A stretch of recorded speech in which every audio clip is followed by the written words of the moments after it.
जय Hind defence aspirant.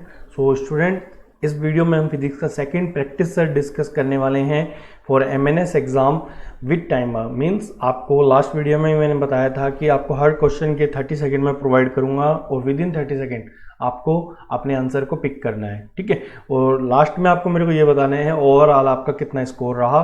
Number of questions मैंने बढ़ाए हैं इस वीडियो में, आपको 15 क्वेश्चन मिलने वाले हैं, 15 क्वेश्चन मिलने वाले हैं, ठीक है। तो मैक्सिमम क्वेश्चन आप अच्छे से सोल्व करना, ठीक है, और मेरे को स्कोर जरूर बताना लास्ट में। पहला क्वेश्चन आपकी स्क्रीन पे है, which of the following unit is not a base unit. निम्नलिखित में से कौन सी यूनिट बेस यूनिट नहीं है, ठीक है। बेस यूनिट मैं बता दूं, बेस यूनिट फंडामेंटल यूनिट्स को बोलते हैं, ठीक है। और आपको बताना है कौन सा ऑप्शन बेस यूनिट में नहीं आता। फर्स्ट चैप्टर पढ़ा था आपने क्लास 11th का, यूनिट एंड डायमेंशंस, वहां से है ये क्वेश्चन, ठीक है। तो टाइम अप होने वाला है आपका, फटाफट आंसर पिक करें। तो जिनका ऑप्शन नंबर डी है वो राइट आंसर पे गए हैं, ठीक है। तो देखो क्या होता है, बेस यूनिट क्या होती हैं, बेस यूनिट होती हैं आपकी फंडामेंटल यूनिट्स। क्या होती हैं? फंडामेंटल यूनिट्स, ठीक है। इन्हीं यूनिट्स को क्या कहते हो आप? फंडामेंटल यूनिट्स बोलते हो। कितनी फंडामेंटल यूनिट्स होती हैं? 7, ठीक है। किसकी किसकी? मास, लेंथ, टाइम, टेम्परेचर, ठीक है, और amount of substance, current, electricity और लुमिनस इंटेंसिटी। ये 7 फंडामेंटल क्वांटिटीज हैं, तो इनकी 7 फंडामेंटल यूनिट्स भी होंगी, ठीक है। यहाँ पर मीटर दे रखा है, ये फंडामेंटल है। कैंडेला लुमिनस इंटेंसिटी की फंडामेंटल यूनिट है।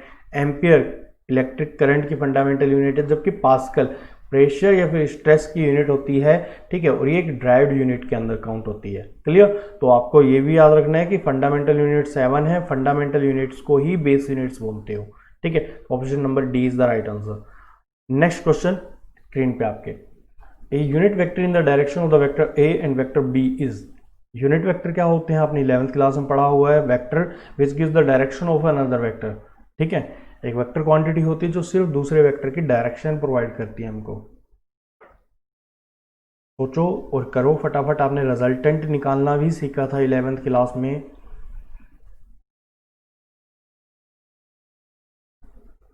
तो टाइम अप हो गया है गाइस। तो जिनका ऑप्शन नंबर सी है वो करेक्ट आंसर पे गए हैं। क्लियर? बाकी लोग देखें एक बार। तो रिजल्टेंट आपका क्या होता है? दो वेक्टर का रिजल्टेंट होता है, उन दोनों वेक्टर का वेक्टर सम, ठीक है। वेक्टर की फॉर्म में, मैग्नीट्यूड की फॉर्म में क्या होता है? Under root of A square plus B square plus 2ab cos theta. Here theta is the angle between vector A and vector B. Clear?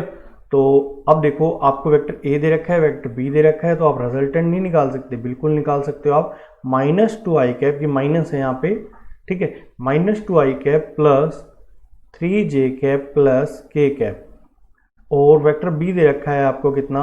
i cap plus 2j cap minus 4k cap, ठीक है। तो यहाँ से इन दोनों को solve करा तो -i cap plus 5k cap minus 3k cap. इतना देख करके भी हम इसको टिक नहीं करेंगे, हमको पूरा आंसर चाहिए, क्योंकि नन ऑफ दिस ऑप्शन में है। अगर नन ऑफ दिस ना होता तो हम इस पे सी पे क्लिक करते। अब पूछा आपसे क्या है? यूनिट वेक्टर पूछा है। यूनिट वेक्टर क्या होता है? किसी भी वेक्टर को उसके मैग्नीट्यूड से डिवाइड कर देते हो ना, तो वो बनता है यूनिट वेक्टर, ठीक है। और आई होप आपको मैग्नीट्यूड निकालना आता होगा वेक्टर्स का। और वो कैसे निकालते हैं? अंडर रूट ऑफ -1 का होल स्क्वायर प्लस 5 का होल स्क्वायर प्लस -3 का होल स्क्वायर। इनके आगे चाहे माइनस हो चाहे प्लस हो, अंडर रूट में स्क्वायर की टर्म में ही ऐड होंगे, ठीक है। तो यहाँ पे इसको सोल्व करते हैं तो ये बनता है -i cap plus 5j cap, ये j कैप है, sorry j cap minus 3k cap divide by में √35। क्लियर? तो option number C is the right answer. Third question आपकी स्क्रीन पे है, the vertical component of the earth magnetic field at a place is √3 times of the horizontal component, then the value of angle of dip at this place. आपने magnetism वाला chapter पढ़ा है class 12th के अंदर, वहाँ पर अर्थ के magnetic fields के बारे में बताया गया था, और वहाँ पर ही 2 फार्मूले आए थे छोटे छोटे से, तो वहाँ से लिया गया है क्वेश्चन। टाइम अप होने वाला है। देखिए, जो वर्टिकल कंपोनेंट होता है अर्थ के मैग्नेटिक फील्ड का वो बी साइन डेल्टा, ठीक है। और ये √3 टाइम्स अर्थ की मैग्नेटिक फील्ड के horizontal component which is equal to B cos delta, ठीक है। कोस बी से बी पहले कैंसिल आउट कर दो, कोस को साइन के नीचे लेके जाओगे तो साइन अपॉन कोस, ठीक है।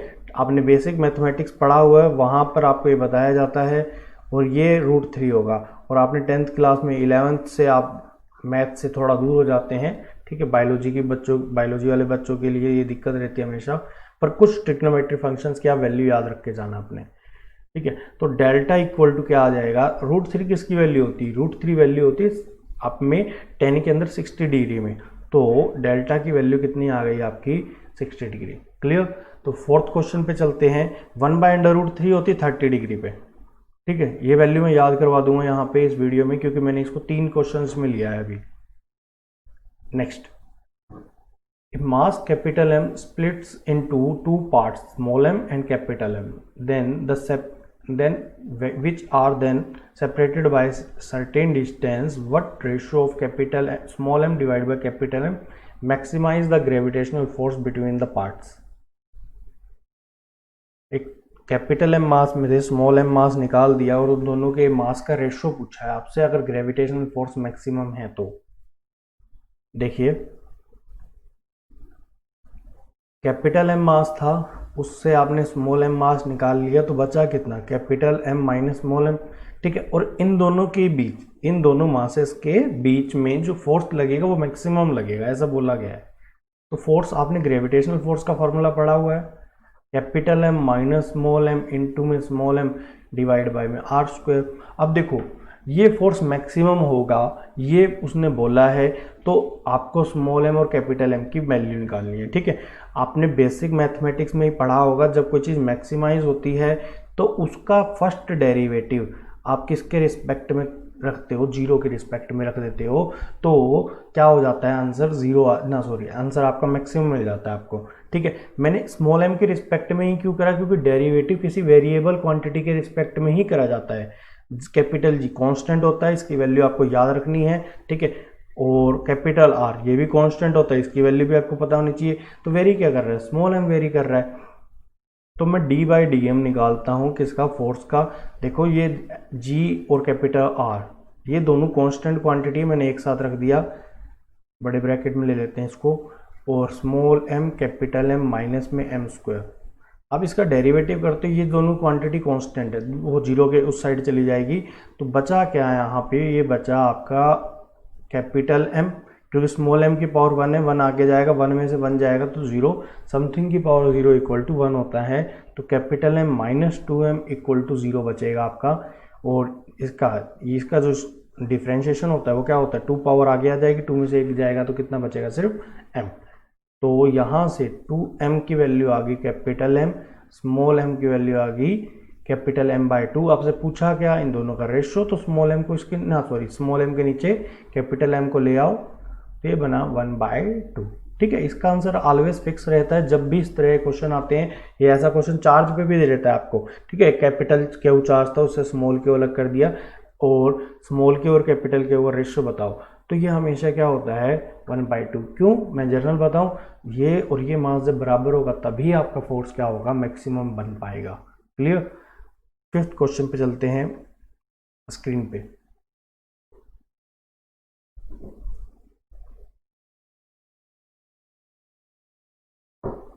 What will be the acceleration due to gravity on the surface of the moon if the radius of the moon is 1/4 of the radius of the earth and the mass of the moon is 1/80th time of the mass of the earth?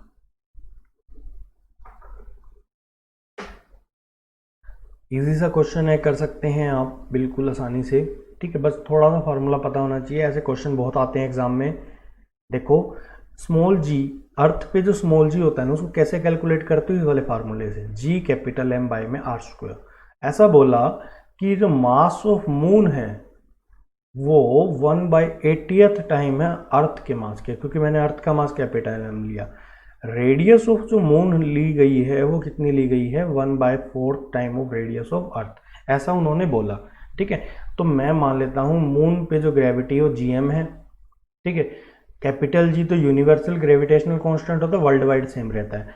मास की value क्या रखोगे moon के, m/80। Are की value क्या रखोगे, r/4 का whole square नहीं करोगे, आंसर गलत आएगा, ऑप्शन में भी दिया मिल सकता है आपको वो। ठीक है, तो इसको सोल्व करो, gm/80 r², 4 के स्क्वायर कितना होता है 16, ये ऊपर चला जाएगा और 16 की टेबल पे 85 पे जाता है। ठीक है, तो आपके पास बचा gm/r² इक्वल टू 1/5। ये किसकी वैल्यू, देखो अभी अभी आपने बताया ये वैल्यू स्मॉल जी की होती है। ठीक है, तो small G equal to moon पे जो ग्रेविटी है वो क्या हो जाएगी g/5। क्लियर, सिंपल सा क्वेश्चन था, आंसर आया ऑप्शन नंबर सी। अब यहाँ से मैं भी ये भी बता सकता हूँ, अगर अर्थ का किसी प्लेनेट का मास कांस्टेंट है कैपिटल जी आल्सो कांस्टेंट, तो g is inversely proportional to r²। That's why आप कहते हो कि इक्वेटर पे ग्रेविटी कम होती है, पोल्स पे ग्रेविटी ज़्यादा होती है। ठीक है, तो right answer option number C. Next question पे बढ़ते हैं, आपकी स्क्रीन पे है the dimension of coefficient of friction का डायमेंशन क्या होता है, सोचो और करो फटाफट। कोफिशिएंट ऑफ फ्रिक्शन आपने कहाँ पढ़ा था, फ्रिक्शन वाले चैप्टर में पढ़ा था, फार्मूला क्या होता था इसका, और इसका डायमेंशन या फिर यूनिट होती थी कि भी नहीं होती थी।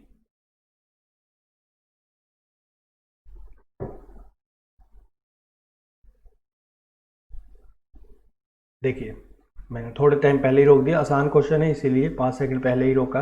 कोफिशिएंट ऑफ फ्रिक्शन, आपने फ्रिक्शन का फॉर्मूला पढ़ा था, F is equal to mu R, friction is equal to coefficient of friction into में नॉर्मल रिएक्शन। सुना वर्ड लग रहा होगा नॉर्मल रिएक्शन आपको।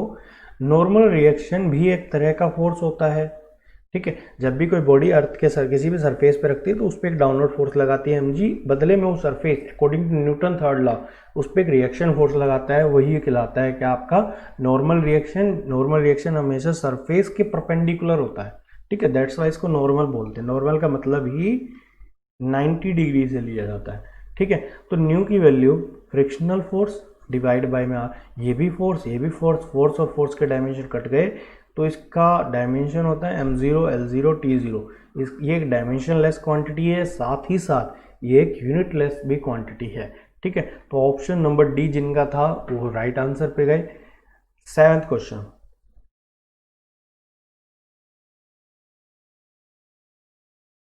The coefficient of friction of a surface is √3, then the angle of inclination of the plane to make a body on it just to slide is।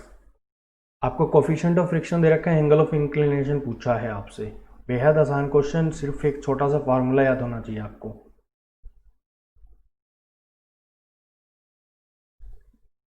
तो time up होने वाला है आपका। देखिए आपने 11th क्लास में ही concept पढ़ा था एंगल ऑफ इंक्लिनेशन का, इस तरह से इंक्लाइन प्लेन होता था, ये थीटा एंगल ले लिया, यहाँ पर m मास रख दिया, ये mg नीचे लगाएगा, इधर लगेगा mg कोस थीटा, और नीचे की ओर लगता था क्या mg साइन थीटा। इसको बैलेंस करता था कौन, frictional force, mg cos theta का बैलेंस करता था नॉर्मल रिएक्शन r। मैं आपको एक बार फार्मूला ड्राइव करके दिखा रहा हूँ, फ्रिक्शन इक्वल टू होता है न्यू इंटू आर।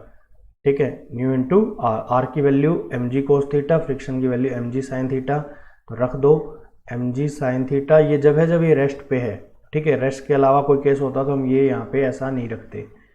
mg से mg उड़ गया, कोस अपॉन साइन क्या होता है टेंजेंट, इक्वल टू न्यू की वैल्यू दे रखी है उन्होंने √3। और अभी आपको मैंने रिमेंबर थोड़ी देर पहले ही मैंने आपको कहा था कि √3 10 में 60 डिग्री वैल्यू होती है, तो आंसर कितना आया B, option number B 60 degree. Clear, next question पे चलते हैं। 8th क्वेश्चन आपकी स्क्रीन पे, the degree of freedom of a triatomic gas is. Triatomic gas की डिग्री ऑफ फ्रीडम क्या होती है। डिग्री ऑफ फ्रीडम मीन्स कि कितने नंबर ऑफ इंडिपेंडेंट वेज से एक गैस किसी कहीं पे भी एनर्जी को एब्जॉर्ब कर सकती है और खुद को फ्रीली मूव करवा सकती है, वो उसकी डिग्री ऑफ फ्रीडम होता है किसी मॉलिक्यूल की, गैसियस मॉलिक्यूल की। ट्राइएटॉमिक है मतलब 3 एटम है उसमें, वो जो गैस मिलकर के बनी है वो 3 एटम से बनी है। देखो ऑप्शन कौन सा ऑप्शन करेक्ट जाता है। देखो ट्राइएटॉमिक गैस मतलब एक ऐसी गैस जो कितने एटम से मिलकर के बनी हो, 3 एटम से। ठीक है। अब 3 एटम में दो तरह की होती हैं। अब एग्जाम में नॉन लीनियर भी पूछा जा सकता है और लीनियर भी। आपने केमिस्ट्री में पढ़ा, आपने केमिस्ट्री में पढ़ते वक्त ये सीखा था कि CO2, HCN, SO2 इनकी लीनियर शेप होती है। लीनियर शेप जस्ट लाइक ऐसे कुछ, जबकि नॉन लीनियर शेप ट्राइएटॉमिक का ही एक एग्जांपल है वाटर। ठीक है, वाटर मॉलिक्यूल ट्राइएटॉमिक है, देखो 2 हाइड्रोजन के एटम है, एक ऑक्सीजन का, जबकि इनकी बैंड शेप होती है, प्लस ऑक्सीजन के पास एक लोन पेयर भी होता है। तो डिग्री ऑफ फ्रीडम का फॉर्मूला जो होता है 3n-k होता है। ठीक है, number of atom into mean number of independent ways so that they can move. ठीक है, अब देखने में यहाँ पर 3 है, यहाँ पर ये इस तरह जुड़ा है, यहाँ पर ये 3 जगह से रिस्ट्रिक्टेड है, मतलब इसका मोशन 3 जगह से रुका हुआ है, क्योंकि आपको पता है H2O की जो शेप होती है, जो लोन पेयर होता है बाहर की ओर होता है, परपेंडिकुलर टू द प्लेन होता है। ठीक है, तो 3 एटम, तो n की वैल्यू 3। ठीक है, k की वैल्यू 3, 1 2 3, तो 3 3 9, 9 minus 3 6, 6 is the right answer. But अगर कोई कहता है 7 आंसर आ सकता है, मैं कहता हूँ यस, 2 तरह से रुका हुआ है यहाँ पे। f एटम कितने, 3 माइनस 2, 7 अगर ऑप्शन में होता तो भी। पर अगर किसी का आंसर आता है कि सर 7 और 6 दोनों आ जाए ऑप्शन में, तो मैं ये कहूँगा कि वो देगा कि नॉन लीनियर है या लीनियर है, अदरवाइज वो ऐसे ऑप्शन दे ही नहीं सकता, क्योंकि वो क्वेश्चन कंट्रोवर्शियल बन जाएगा। ठीक है, वहाँ पे उसको आपको एक्स्ट्रा मार्क्स देने पड़ेंगे, ऐसा एग्जामिनर करेगा नहीं, खासकर आपके मिलिट्री जैसे एग्जाम में तो बिल्कुल नहीं हो सकता। देखिए next 9th, an ideal gas is heated from 27 degree Celsius to 627 degree Celsius at constant pressure। एक गैस को हीट करा 27 डिग्री से 627 तक, तो उसका इनिशियल वॉल्यूम था 4 मीटर क्यूब, तो final volume of the gas बताना है आपको क्या होगा।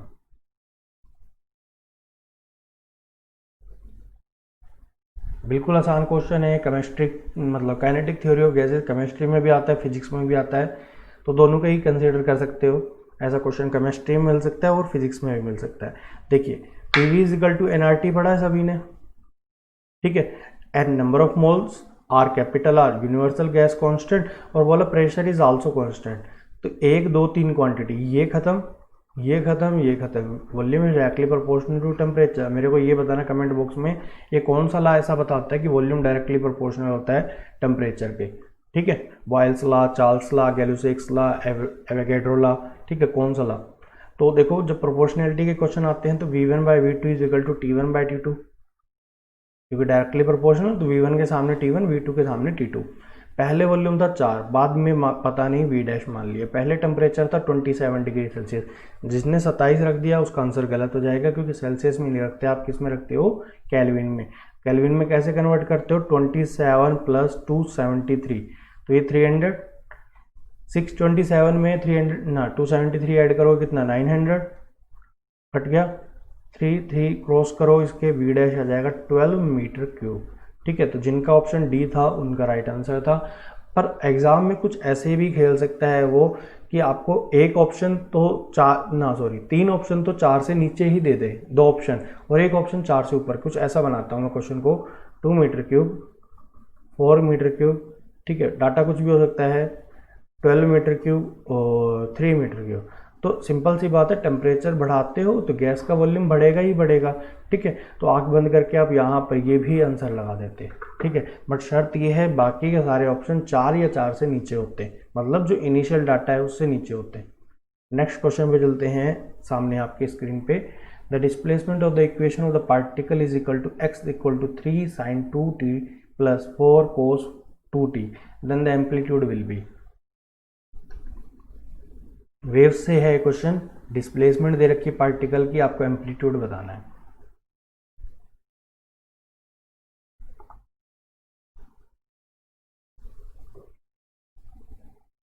करिए फटाफट। सभी को पता है साइन और कोस में जो फेज एंगल होता है वो 90 डिग्री का होता है। ठीक है, तो यहाँ पर एम्पलीट्यूड की सिंपल सा फॉर्मूला बताता हूँ मैं आपको, ये होता है √A1 square plus A2 square plus 2A1 A2 cos theta. यहाँ पर इसका एम्पलीट्यूड 3 है, यहाँ पे इसका एम्पलीट्यूड 4 है, तो 3 का स्क्वायर प्लस 4 का स्क्वायर प्लस 3 इंटू 4 इंटू 2 कोस 90 की वैल्यू 0 थी, पूरा क्वांटिटी 0, और ये बनता है आपका √25 which will be equal to 5। Then option number A is the right answer. Clear. Next question पे चलते हैं।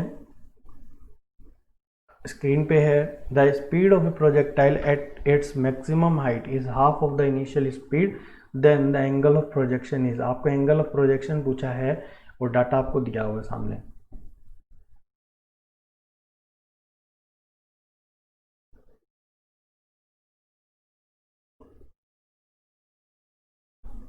आसान सा क्वेश्चन है बिल्कुल। आपको वर्टिकल प्रोजेक्टाइल मोशन पे जाओ, डायग्राम बनाओ और क्वेश्चन को सोल्व कर दो। देखिए, अब किसी बॉल को यू वेलोसिटी से ऊपर की ओर फेंका, हॉरिजॉन्टल थीटा एंगल बनाया, इस तरह के पाथ को फॉलो करेगा, और आपको पता है मैक्सिमम हाइट पे जो वर्टिकल कंपोनेंट होता है वो जीरो होता है, हॉरिजॉन्टल जीरो नहीं होता कभी भी।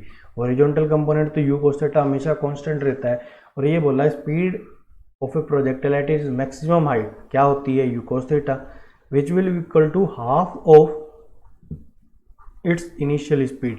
इनिशियल स्पीड कितनी, यू से यू कट गया, कोस थीटा इक्वल टू कितना आ गया 1/2। ठीक है, ये थीटा। तो कोस में एंगल 1/2 कितने डिग्री पे होता है, 30 डिग्री पे। कितने पे होता है ना, सॉरी 30 पे तो नहीं होता, 30 पे √3/2 होता है। सॉरी, मैंने साइन से कंपेयर कर लिया इसको। तो ये कोस में 1/2 कितने पे होता है, 60 डिग्री पे। थीटा इक्वल टू कितना आ गया आपका 60 degree is the right answer, option number C. 12th question, find the speed of light of wavelength 780 nm मतलब nanometre in a medium of refractive index mu equal to 1.55।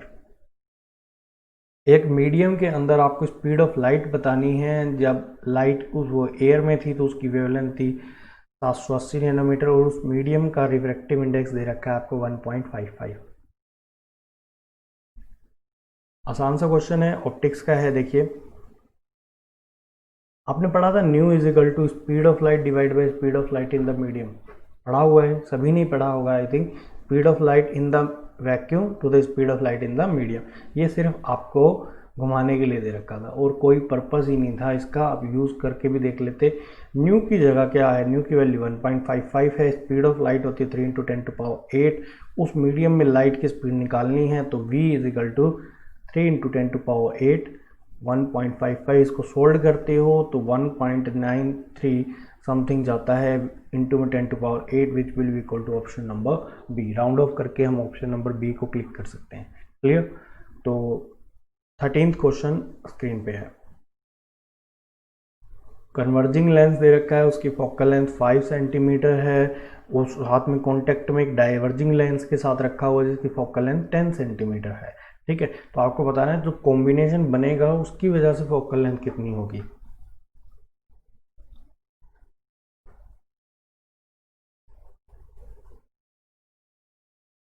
करिए फटाफट, सोचिए क्या हो सकता है। ऑप्टिक्स का ही क्वेश्चन है, रे ऑप्टिक्स का।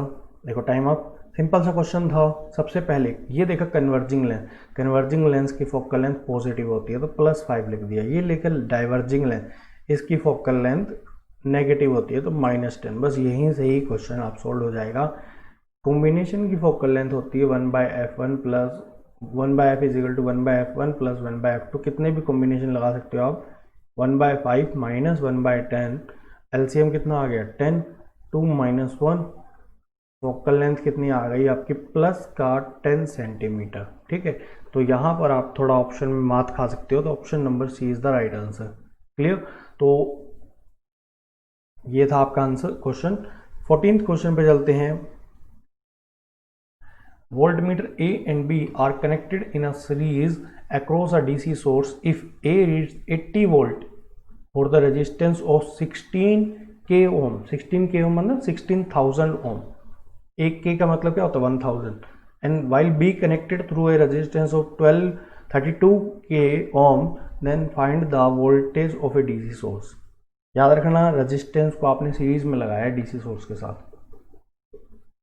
देखिए, आपने एक चीज पढ़ी है कि सीरीज के अंदर वोल्टेज डिवाइड होती है, बट एक चीज कांस्टेंट रहती है। वो क्या रहती है, करंट। करंट सीरीज में क्या रहता है, कांस्टेंट रहता है। तो कुछ एक डायग्राम बना के देखते हैं इस क्वेश्चन का। देखो ये इंडक्टर बना दिया मैंने। देखो दो रेजिस्टेंस थी, दोनों सीरीज में थी, एक डीसी सोर्स लगा दिया मैंने यहाँ पे। पहली रेजिस्टेंस कितनी 16 के ओम, दूसरी रेजिस्टेंस कितनी 32 के ओम, ठीक है। और आपको ये पता है कि इसके अक्रॉस जो वोल्टेज है वो 80 वोल्ट ड्रॉप हुई है, इसके अक्रॉस आपको बतानी है, जबकि और कोई डाटा ही नहीं दे रखा। तो ये दो डाटा तो दे रखे हैं ना, जितना करंट इस रेजिस्टेंस के अक्रॉस होगा उतना ही करंट इसके अक्रॉस होगा, तो क्यों ना इसके अक्रॉस करंट निकालें। ओम्स लॉ क्या कहता है, V is equal to I R. V कितना है 80, आई निकालना चाहते हो 16 को खोलोगे तो 16,000 लिखना पड़ेगा आपको। तो आई की वैल्यू कितनी आ गई, आई की वैल्यू आ गई 80 डिवाइड बाय में दिस, ठीक है। एक जीरो से एक जीरो कट गया आपका, और क्या बचा इधर, देखो इसको सोल्व करते हैं। 1/200 बचा आपका, ठीक है। तो आई तो आ गया आपका, करंट एम्पियर में आ गया। अब जितना करंट इधर होगा उतना ही करंट तो इधर होगा। अब यहाँ पर आपको पता है वोल्टेज निकालनी है, फिर से आप लगा दो V is equal to I R, ठीक है। आई दे रखा है 1/200, आर कितना दे रखा है 32 इंटू में 1000 हो गया ओम में। अब ये इसके टेबल पे कितने पे गया, 5 पे गया, ठीक है। जैसे 2 जीरो से 2 जीरो कट के 5 पे चला गया। ये कितने, इसको मल्टीप्लाई करते हो तो कितना आता है 160 वोल्ट। अब देखो जो V था वो कुछ डिवाइड इसमें हुआ, कुछ डिवाइड इसमें हुआ, दोनों को सम कर दो। 80 प्लस 160 कितना आंसर आता है 240, ठीक है। तो इस तरह के क्वेश्चन आपको बहुत बार एग्जाम में देखने को मिलते हैं जिसमें आपको डाटा इनसफिशिएंट लगता है कि डाटा इनसफिशिएंट है, पर जैसे ही आप थोड़ा सा बेसिक पे जाते हो आपका क्वेश्चन क्लियर हो जाता है। क्लियर। तो 15th क्वेश्चन और लास्ट क्वेश्चन इस सीरीज का कह रहा है, two black metallic spheres of radius 4 metre at 2000 kelvin and 1 metre at 4000 kelvin will have the ratio of energy radiation, ठीक है। मतलब थर्मल प्रॉपर्टीज ऑफ मैटर से चैप्टर से ये क्वेश्चन है, और स्टीफेंस बोल्ट्जमैन लॉ से ये सोल्व होता है। कई बच्चों ने शायद इसका नाम भी नहीं सुना होगा, क्योंकि हम 11th को बिल्कुल ईजी वे में लेके चलते हैं।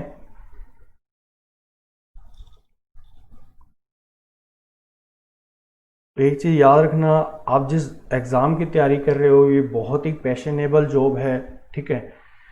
मोस्ट ऑफ बच्चे इन चीज़ों की तैयारी ना करके अलग अलग एग्ज़ाम में जाने की कोशिश करते हैं। सीट्स कम हैं, प्लस आपका फ्यूचर ब्राइट हो सकता है और आप देश के हित में काम कर सकते हैं, ठीक है। तो एक अच्छा दर्जा दिया जाता है इस जॉब को, ठीक। तो जी जान लगा के मेहनत करो। जो जो कमियां लग रही हैं आप कमेंट बॉक्स में कमेंट करके बता सकते हो, तो मैं जितना हो सकता है मैं फिजिक्स में आपकी हेल्प करूंगा, ठीक है। और इन फ्यूचर आपको केमिस्ट्री के वीडियोस भी प्रोवाइड करने की कोशिश करूंगा।